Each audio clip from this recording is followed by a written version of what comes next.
Okay, now am I in there? Can you look again? Yes, you are. All right, thank you very much. Cameraman and other things.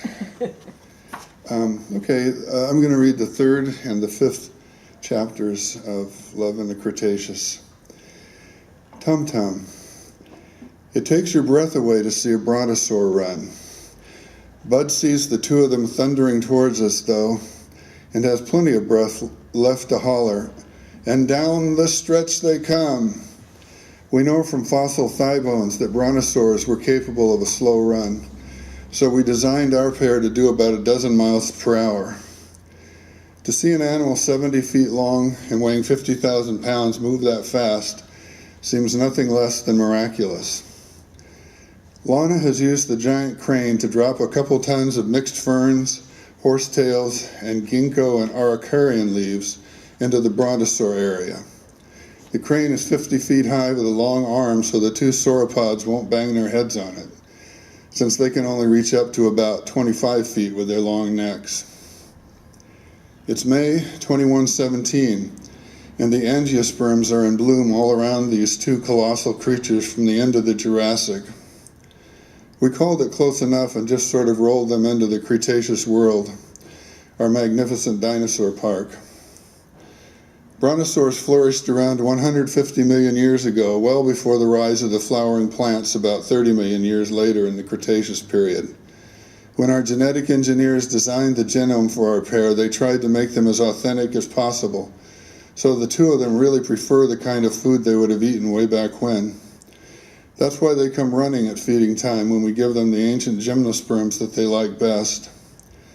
There's actually a large nursery in the neighboring town of Dewberry that's dedicated to supplying our herbivores with food from the time of the dinosaurs. Lana gets down out of the crane and walks over to me. She says, "I'd sure like to see a whole herd of these moving together." Lana has a PhD in paleontology from SUNG and knows full well why we couldn't handle that. Our pen of 7 miles by 4 miles is barely big enough for the two brontosaurs we do have. By the way, I'm so glad the alternate name has died away over the past 100 years. Thunder lizard is so much more appropriate for these giants than deceptive lizard. I say, wouldn't that be grand? She smiles and tosses her long blonde ponytail. Then she goes over to Bud and gives him an assignment to do. Lana is actually Bud's supervisor, though her youthfulness and the flecks of gray everywhere in Bud's hair might suggest the opposite. Bud drove a big rig long haul for over a decade before joining our staff here at Cretaceous World. He's happy as a clam here. We offer generous salary, great job security, comprehensive health benefits, a month's paid vacation, and a rock-solid pension. Not bad for a high school graduate from Roseburg. Lana returns to my side and says, "Really, I love imagining the whole herds of these guys that roamed around western Laurasia." I enjoy it that she knows it's Laurasia still and not Laramidia, since the brontosaur was in late Jurassic 50 million years before Laramidia was formed. She says, "Have you ever heard them crack their tails like bullwhips? It's amazing. You can imagine that they could knock over an allosaur with their tails and then just stomp on it with their huge clawed feet. Once they got big like this, they really didn't have much to fear from predators." I say, "I understand they grew very fast when they were young, and then once they were full grown, they could live well past 100 years. She says, "Yeah, some paleontologists speculate about 300 years as a reasonable guess for how long a brontosaur could live." I say, "I spent the early part of my career studying the smallest of single-celled life forms who could basically live forever if conditions were right. Bacteria had no programmed cell death. It wasn't until the larger nucleated cells came along that death from old age became possible." She says, "You started out with the tiniest living beings who began around 4 billion years ago. Bruce and Phyllis here must seem like giant newcomers to you." I enjoy her use of the nicknames the crew gave the brontosaur couple. I say the Cambrian explosion changed everything. Between 600 and 500 million years ago, life got larger fast. In a few blinks of geologic time, the sauropods were leaving their footprints all over the landscape of the Morrison Formation, not so far from here. She says, "You've covered all of life on Earth in your career, from tiny beginning to the recent hugeness." Nice. We pause and watch Bruce and Phyllis enjoy their meal. She asked, "Do you think we mammals would have taken over from the dinosaurs if the big asteroid hadn't hit the Gulf of Mexico?" I reply, "I doubt it. We were just scurrying around the margins and doing things at night when our fully warm-blooded metabolism gave us an advantage. The dinosaurs were the most successful animals ever destroyed the Earth and would have continued to dominate us. Their demise was our golden opportunity." She smiles and goes off with Bud, who has finished his task and returned. After watching the feeding of the brontosaurus, I return to the residence. It always makes me childishly happy to come home to the palace that Becky and I are privileged to inhabit. I don't like to think of myself as a superficial person, but in this one regard, I'm really quite shallow. Chandler greets me at the entrance in his usual cheery way. I say, "I'm going up to the tea room. Please bring me a bowl of fresh strawberries and a big pot of tea with lemon." He says, "Yes, sir, as you wish. Will there be anything else?" I say, "No, just the tea and strawberries. Thank you, Chandler." The tea room is how we refer to the large semicircular area on the second floor at the rear of the edifice. It faces north away from Cretaceous World and overlooks Tum Tum Creek. The entire curved wall of the tea room is made of sheets of shatterproof glass. They're fitted together so artfully that you can only find the seams if you get close and inspect the surface of the glass very carefully. Outside, the temperature is 95 degrees Fahrenheit on this mid-afternoon in late May, but the air conditioning keeps it cool and refreshing in here. The half-acre of solar panels on the roof of the residence give us plenty of electricity for all the conveniences we fancy. I ascend the spiral staircase and make my way to the tea room. I park myself on the antique stickly couch and gaze out at the dense forest. Red alders and vine maples are leafing out along the creek, as are the oaks up the hillside. The endless pines are green as ever. Chandler soon brings the tea and strawberries and sets them on the small table in front of me. I enjoy his style and politeness. It's very soothing. I say, "I'd like to hear the creek, please." Chandler turns on the sound from Tum Tum Creek. A microphone has been hidden at a spot where the rushing water passes over a series of 3 small waterfalls, none of which is more than a foot high. The gorgeous natural music floods the tea room from surrounding speakers. It's complex and simple at the same time. Chandler discreetly leaves the room. I say to myself, "Tum Tum," remembering its meaning in the Chinook jargon, heart, mind, will. I sip the delicious Earl Grey tea with 2 lemons fresh squeezed into the pot. I pick up a luscious strawberry and take a big bite out of it. I think, "Tum Tum, perfect." At this moment, Becky appears. She's been to the doctor in New Geneva for her annual checkup. She quietly says, "Hey." I answer, "Hey." I immediately sense something's not right. She says, "The creek sounds nice." She says it as if she's remembering how it sounds, not actually hearing it right now. I ask, "Care for a strawberry?" I lift the bowl and hold it out to her. She says, "No thanks. I don't think I could eat anything right now." She sits down beside me on the plush maroon couch. I say, "Tea then?" Chandler thoughtfully brought 2 cups when he delivered the tea. She says, "No." I ask, "Something the doctor said?" She says, "Yeah, you could say that. She definitely said something." I put my half-eaten strawberry down on a coaster and wait. She says, "My lab work turned up a problem. They found positive indications for Stander's disease." I say, "Heard the name, not familiar." She explains, "It's a new virus that's come along in the last couple decades now that the climate's changed so much. It's a kind of dementia accompanied by a physical wasting away. You lose your mind and your body. You lose it all. You lose yourself. You've got 2 to 3 years from the time it shows up in the test to when you're still alive, but you're not you anymore." I don't know what to say. I'm not prepared in any way to deal with this. It's the last thing I was expecting to hear her say. I say, "You look so healthy. You look so well." I'm looking at her, and she turns her head and looks at me with her beautiful green eyes.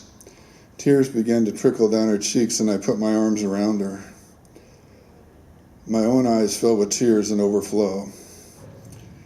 I ask, is there any doubt about the diagnosis? She says, she's repeating the test just to make 110% sure, but she doesn't hold out any false hope. She says the diagnosis is clear, the lab results are unambiguous. She utters a single sob, and I hug her harder. She says, it's difficult to accept that it's true. It doesn't seem possible. I agree. No, it doesn't seem real at all. She asks, I'd like to go down by the creek, can we? I reply, of course. There's a door off the tea room opening onto stairs down to Tum Tum Creek. We're both a bit wobbly as we descend. I hold onto the railing, and Becky holds tightly onto me. It's muggy outside. The temperature is at least 15 degrees cooler in the shade down by the creek. I say, there's supposed to be a thunderstorm tonight. She says, it feels like it. We stop beside the rushing flow of the creek. She asks, do you ever wish we'd had a child? I lie, no. She comments, I suppose the whole place, Cretaceous world, is our child. It's why we're alive. It's our purpose in life. I agree. Yes, I suppose it is. I hadn't thought of it that way exactly, but I suppose it's so. She says, I'm glad we don't have a child who has to face this, my dying, his or her mother's dying. I agree, it would be hard to tell a child. We're silent thinking about breaking the news to a child we don't have. She says, I don't want you to have to face losing your wife before she's actually dead. I don't want to live past the time when I'm still myself. I ask, what do you mean? She says, you know what I mean. I say, you mean assisted suicide? She confirms, yes, I want to consider it in a year or two when the time comes, when it's obvious that I don't have much longer before I don't know who you are or anything we've done together. I embrace her. I say, of course, however you want. I'll be with you whatever comes. She says, I don't want you to remember me like I'll become if I let it happen. I want you to remember me like this. We kiss tenderly, and all the love and joy of all our life together is in this kiss. I'm standing in the tower at night.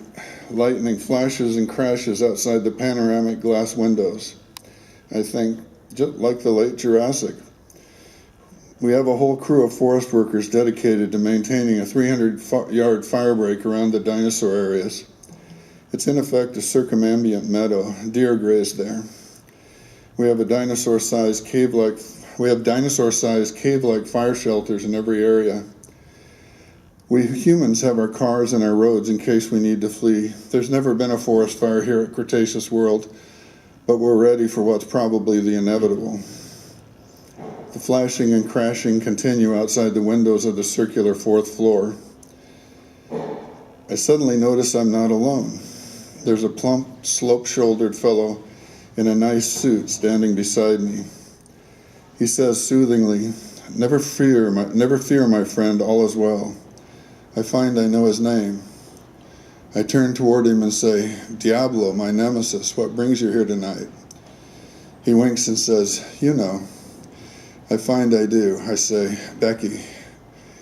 He says, you find you wish Stander's disease were an enemy, a villain you could face and kill with a knife thrust to the navel, do you not? He's not wrong. I say, when cellular life on Earth began around 4 billion years ago, immortality was possible. It wasn't until the nucleated protist came along much later that death became inevitable. He says, you call me Diablo, but you know I'm really just entropy. I say, you're the inevitable death of the universe. A titanic bolt of lightning flashes across the sky, and at least 15 seconds later, a soul-shattering thunder crack shakes me to my core. Diablo says soothingly, never fear, my friend, all is well.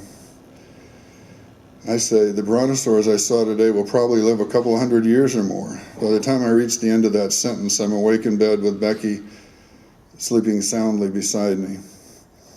Her peaceful, heavy breathing goes round and round.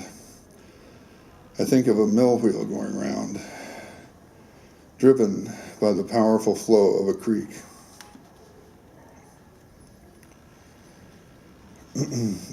Ilahi. I enjoy standing on the train platform, pretending I'm just a visitor. The woman beside me says to her two young boys, "The train's almost here, it won't be much longer." A train comes by every stop once an hour here at Cretaceous World. She asks them, "Which dinosaur do you want to see first?" They both cry, "T-Rex, T-Rex." I offer, "You know, the Spinosaur is even bigger, and some people think it's scarier." She says, "Thanks, but they've been dying to see T-Rex for a long time. I already knew what they'd say." She smiles, I smile, the boys are quiet. I like to think they're considering this new information about the Spinosaur. There are about 200 people on the platform here by the entrance to the park. It's approaching 10 a.m. on a Wednesday in August 2117, and the temperature outside will probably hit more than 120 degrees later today. It's nice and cool here inside the train station, though, and it will stay that way. There are people of all ages and several races gathered together to take this ride into the Mesozoic past. I hear German being spoken from somewhere near me, Japanese too, and French. No one suspects I'm anything other than a visitor, just like they are. Nobody guesses I'm sort of the de facto king of this sprawling realm of a dinosaur park. I see it as my duty to move around the 20-mile by 30-mile territory every day and see firsthand how the many and varied facets of its daily operation are functioning. The train system is really more of a subway. The 10 stations are above ground, but the rest of the nearly 50 miles of track is underground. More buried, really, than underground. We didn't want the track and trains to be visible or audible, so we put a concrete shell over them and covered it with dirt that soon had grass and brush growing on it. Onto the topmost part of the miles-long serpentine berm, thousands of solar panels have been placed to power the train system, including the trains themselves. The 10 o'clock train pulls into the main station right on time, and its passengers deboard from its several cars. Then all of us who have been waiting step on board and find a place. Once I'm seated, my attention is drawn to a solitary old man who's sitting with his back to the window. He looks a lot like me physically. He looks lonely. I imagine a past for him. I imagine he failed to take a chance 40 years ago, failed to make a declaration to a woman, and now he's living out his final years all alone, somber and disappointed through all his remaining days. No, that's not it. Of course it isn't. He did make the declaration to the special woman. Did love her body and soul and was loved by her, but then he died. Then she died. After decades of life and love together, she fell ill and died. Of what exactly? It doesn't matter. She's gone and he's alone. That's what matters. I fear facing Becky's long, slow decline. I feel ashamed of my self-pity and fight it, but it keeps coming back. Stander's disease is relentless, wasting away, dementia. I show my love to her and hide my aversion, but I fear she senses the truth. She's set on assisted suicide when the final phase begins, and I know it's as much for my sake as her own, that it's an expression of her love for me and her desire not to watch me watching her gruesome ordeal. She wants to go quickly and gracefully and not spoil the memory of what we've had together. The train halts at the first stop, which is where the hadrosaurs are. There are 10 stops in all, each several miles apart. This includes the main station plus one stop each for the 9 kinds of dinosaurs we have. The iguanodons at Station 2, the ankylosaurs at Station 3, stegosaurs at Station 4, and continuing in sequence, the pachycephalosaurs, the paratriceratops, the brontosaurs, the T-Rex couple, the spinosaurs. The parallel sets of track wind side by side among the 9 dinosaur areas. When a train reaches the far end, it goes around a short, tight loop and returns on the parallel set of track, back the way it came. It takes each of the half-dozen trains 3 full hours to run the entire route from main station to far end and back, making all the stops along the way. It isn't easy or fast getting around the park. It requires commitment from the visitor.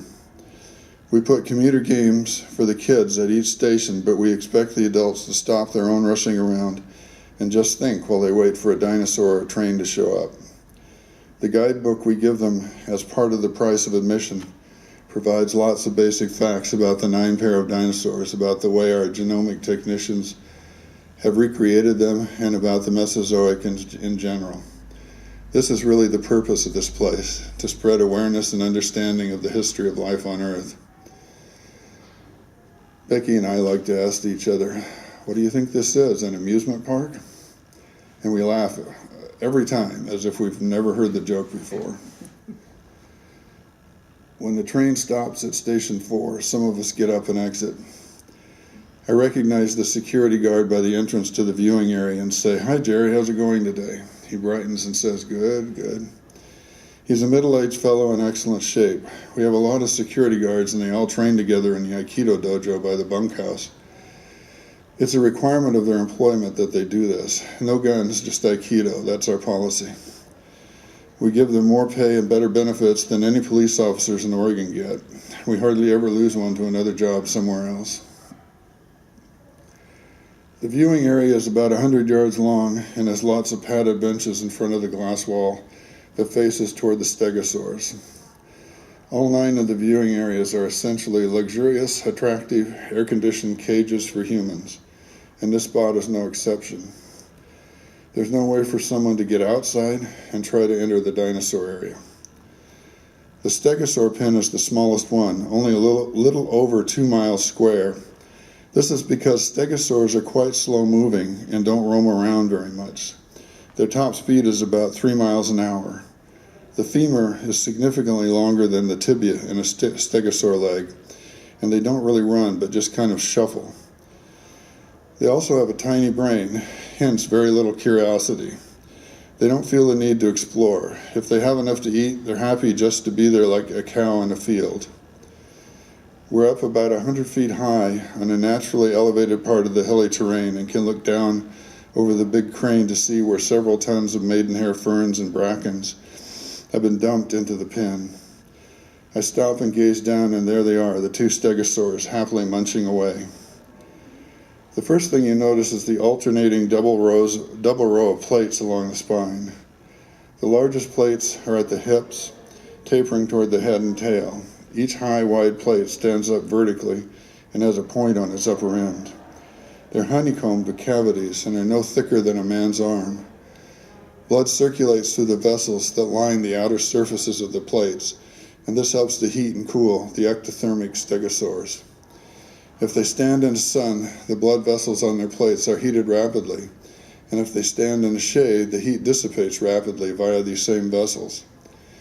These plates can also blush to express sexual desire, which is probably why they only develop in adulthood. These blithely grazing creatures are 30 feet long and weigh 5,000 pounds. They're sturdy, low to the ground, and have 2 pairs of spikes sticking out sideways from their tail tips. A blow from one of these spiked tails could take out the leg of an attacking allosaur and leave it limping off or lying helpless on the bloody ground. Unlike the brontosaur that just swallows its food without chewing and then grinds it up with rocks in its digestive tract, the stegosaur has cheeks and chews with teeth positioned at the rear of its sharply beaked mouth. The cheeks keep all the foliage and fructifications from falling out while it peacefully munches away. I like the cheeks for some reason. The most powerful part of a stegosaur's tiny brain is the olfactory area. They can smell really well. My academic specialization is in microbiology, especially in bacteria, and my study of single-celled beings tells me that smell is the most ancient of all the senses. Bacteria can sense chemical changes around themselves, basically smell them, then determine the presence of danger or food from that. These non-nucleated single cells have no brain at all, yet they perform many cognitive functions, both individually and collectively. It interests me that this dinosaur with the teensy brain also relies on its keen sense of smell to survive and thrive. Given the gloomy medical outlook for my dear wife, I can't help but envy the stegosaurus for being unable to think of the future. I can't help but wish I too had a tiny futureless brain, or better yet, no more brain than a bacterium. I feel a vibrating on my thigh and pull my personal communicator out of my pocket. I find a new message on it that says, "Return to residence ASAP, urgent."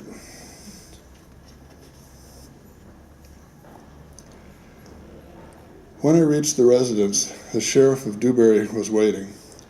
Chandler met me at the front door as usual and said, "Sheriff Holmes is in the reception room."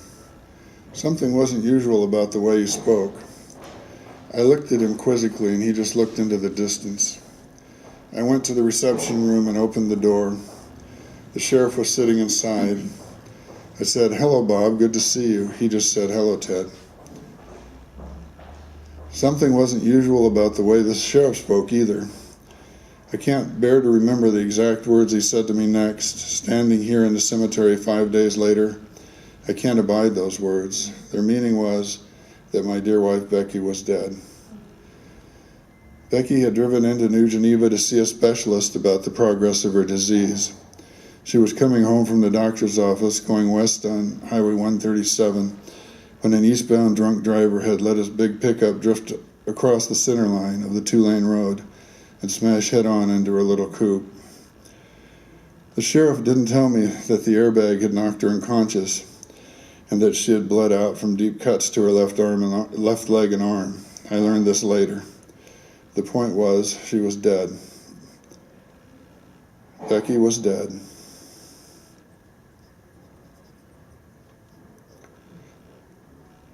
The love of my life was dead. The sheriff sat there, waiting to see how I was going to react. I managed to keep it together long enough for him to do his duty and leave.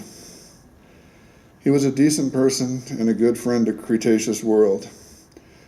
The tourists who flocked year-round to our dinosaur park were the economic mainstay of his adjacent town.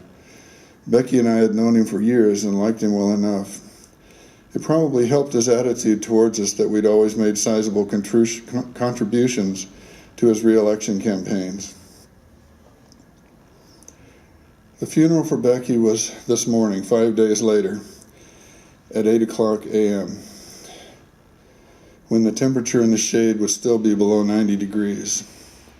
I've stayed behind after everyone else has left, except for the cleanup crew loading folding chairs onto a truck. This little cemetery was created by Becky. She gave it its name, Illahee Haven, Illahee Haven, because it sits beside the Illahee River. All the creeks in Cretaceous world flow into the Illahee, which runs along the park's western boundary, miles away from where the tourists are. She liked the word Illahee, Chinook jargon for land, region, home. The ceremony today was nice enough. An old friend from the Religious Studies Department at SUNG gave a proper eulogy. Hundreds of employees from Cretaceous world attended, even though it wasn't at all obligatory. No pressure at all. They just came because they wanted to honor her. Many citizens of Dewberry also attended, including Sheriff Holmes and his 2 deputies. Becky really was loved by everyone in our little world. Like me, she was an only child. She's 66, 3 years younger than I, and like mine, her parents passed away some time ago, so neither she nor I had any family left to attend her funeral. Randy Winston, the trillionaire founder and funder of Cretaceous world, flew in on his private jet, which he left at the airport in New Geneva, and arrived at the cemetery this morning in a big black limo. Before he headed over to Dewberry a short while ago to have a pancake breakfast at the Hominid's Delight, he offered me his condolences and said he wanted to talk with me in a week or so. I knew what he meant. We'd have to work out who was going to take over Becky's duties at the park. Lana Gable hung around and was among the last to leave. She came over to me right after Randy drove off.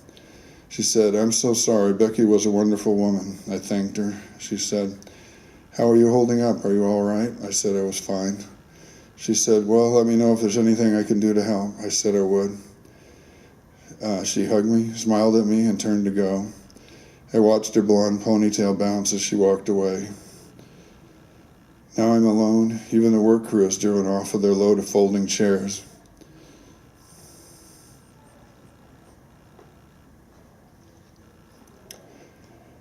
I go down to the riverbank. I find a big smooth rock beside the Ilahi and sit down on it. I say to Becky,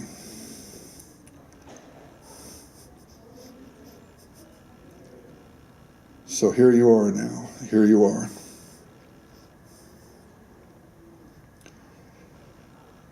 I begin to sob and can't stop.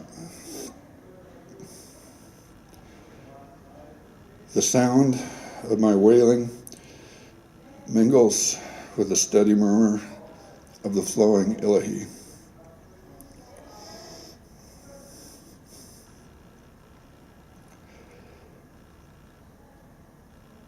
It's the day after the funeral, and I'm making the soup of life. That's the name I gave to the soup Becky invented to keep me healthy, wealthy, and wise. She fed it to me every day, and I'm sure it's a big reason why I'm in such good health for a geezer.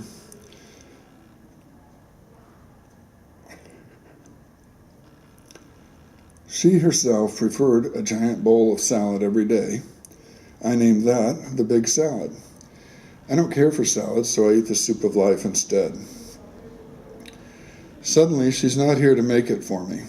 We have a chef here at the Grand Residence, but Becky always made it for me. She knew I would want to make it myself if she weren't around, so she left me detailed instructions how to do that. Just reading the sentences, I can feel the way her mind worked and hear her voice. I feel her beside me, pressed close against me. The ingredients give you everything you need: water, onions, celery, carrots, potatoes, quinoa, lima beans, green beans, shelled edamame, black-eyed peas, green peas, sweet corn, spinach, brown rice. This is an example of her precise written directions. Quote, "Depending on the volume of vegetables, sometimes there is more soup than the stock pot can hold. When that's the case, split the soup between 2 pots before adding spinach. Using a glass 4-cup, 1-quart measuring cup, transfer 4 quarts of soup to a 6-quart Dutch oven in order to make room for stirring in the spinach. Add 1 package of spinach to the Dutch oven and 2 packages of spinach to the larger stock pot. Stir." And so forth. Her single-faced instructions continue for 3 full pages. I read her words aloud now. I feel very close to her when I do this. I keep bursting into tears. I feel her presence with me so definitely.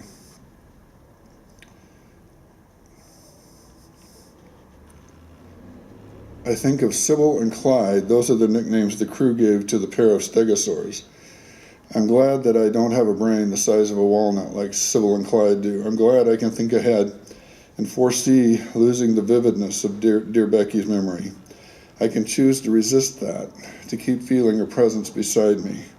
I can choose not to let her fade away. Sometimes something happens that makes apparent the strangeness of ordinary reality. I look around myself here in this sprawling kitchen with its shiny double-wide stainless steel refrigerator and its rows of handsome maple cabinets and its beautiful red and gold tile floor, and find it all strange. How utterly weird is this polished pink marble slab on this kitchen island, and this medium onion, which I'm chopping into small bits with this big sharp knife. How eerie it is that these vegetables have arrived through history from various continents and more recently from many local farms, and some not so local, to sit here beside each other on these lovely countertops, waiting to mingle with each other and become the soup of life in my pot, and last for days in separate serving-sized containers in my refrigerator, and for weeks in my huge freezer. How bizarre it is that the zillion cells of my body, and the even more numerous bacteria in my gut, can digest and derive nourishment from these once living beings. I remember how Becky and I would pretend that she wasn't sick, that nothing was wrong, that everything would be just fine. If the two of us agreed about that, then we could make it seem true. I don't have the power to do that all by myself. I embrace this ordinary strangeness now. I want to feel the uneasiness it brings. I want to be alive.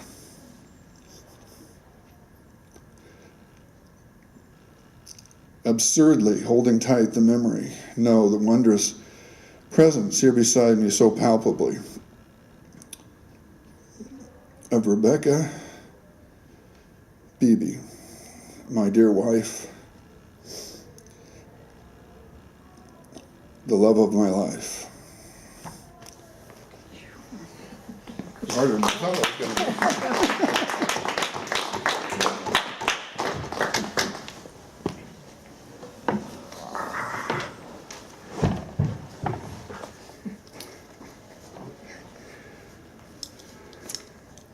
Tom Titus is a writer, runner, gardener, grandfather, and seeker of wild things and wise, quiet spaces. He pays the mortgage as a research biologist and instructor at the University of Oregon. His memoir, Blackberries in July, A Forager's Field Guide to Inner Peace, is a paean to Oregon, a year-long chronology of the hunting and gathering of his spirit.